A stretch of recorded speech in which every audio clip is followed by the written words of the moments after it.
के कहने पे वोट ऑफ नो कॉन्फिडेंस लेके आ रही है, एस्टेब्लिशमेंट पे इल्जाम लगाए गए और तमाम पॉलिटिकल पार्टीज पर,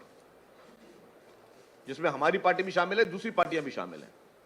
यह कौम को गलत बात बताई गई, कौम को गुमराह किया गया, कौम की आंखों में धूल झोंकी गई, सिर्फ अपनी जाती मकासद के लिए, इक्तदार के हुसूल के लिए, इक्तदार की हवस के लिए, इक्तदार की कुर्सी के लिए। उसके बाद आपने पूरी कौम को यह गलत बयानिया दिया कि आपके खिलाफ एक मुल्क है, और आपने जो आपके ताल्लुकात उस मुल्क के साथ थे, जो कि आपके अच्छे बुरे ताल्लुकात साथ हम रहते, लेकिन आपने उस ताल्लुकात को खराब किया। तो सवाल यह पता होता कि अगर आपके ताल्लुकात उस वक्त खराब हुए किसी मुल्क के साथ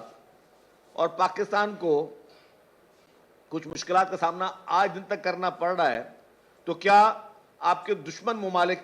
को फायदा हुआ या नहीं हुआ? डेफिनेटली हुआ। सिर्फ नुकसान ये नहीं होता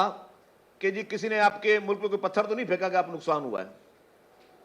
या किसी ने आपके मुल्क में फायर तो नहीं किया कि कोई नुकसान होता है। अगर आपके मुल्क की किसी भी वजह से, किसी की साजिश की वजह से,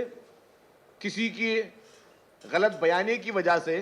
अगर आपके मुल्क की इकॉनमी गिरी, आपके मुल्क में अनसर्टेनिटी आई, आपके मुल्क में 9 मई जैसे होलनाक वाकयात हुए, अवाम के जज्बात को गलत तरीके से उभारने की कोशिश की गई, अवाम को गलत बातें बताई गई, आपके पूरे मुल्क में आपने एक बयानिया क्रिएट करने की कोशिश की, एक नैरेटिव क्रिएट करने की कोशिश की एक मुल्क के खिलाफ, और उसी मुल्क में आप लॉबिंग भी कर रहे थे, वो अलग बात है, लेकिन तो फिर आपने अपने मुल्क को नुकसान पहुंचाया। अगर आज तक वो चीजें कुछ संभल नहीं पाई, आपकी इकॉनमी ठीक नहीं हो पाई, तो आपने किसी न किसी तरीके से नुकसान अपने मुल्क को दिया। अगर आपके मुल्क को नुकसान हुआ तो जाहिर है किसी और आपके दुश्मन मुमालिक को फायदा हुआ। जिस तरीके से उन चीजों को हाईलाइट किया गया भारत में, और भारतीय मीडिया ने और भारतीय फॉरेन ऑफिस ने जिस तरह उसको प्ले किया आपके साइफर वाले इशू को, तो जाहिर है इंडिया का फायदा हुआ, आपके मुल्क को नुकसान हुआ। तो यह कहना कि क्या किसी मुल्क को फायदा हुआ या नहीं हुआ, यस, आपके दुश्मन मुमालिक को फायदा हुआ, जो कि प्ले करते रहे, जो कि मैं समझता हूं काफी चीजों में इन पूरे चीजों के डायरेक्टर और प्रोड्यूसर वही मुल्क है जिनसे ये मौसूफ फंडिंग लेते रहे हैं। तो जिन मुमालिक को फायदा हुआ और हमारे मुल्क को नुकसान पहुंचाने की नाकाबिल देने के तैयार हो, सिर्फ मेरी हुकूमत का सहारा बनो।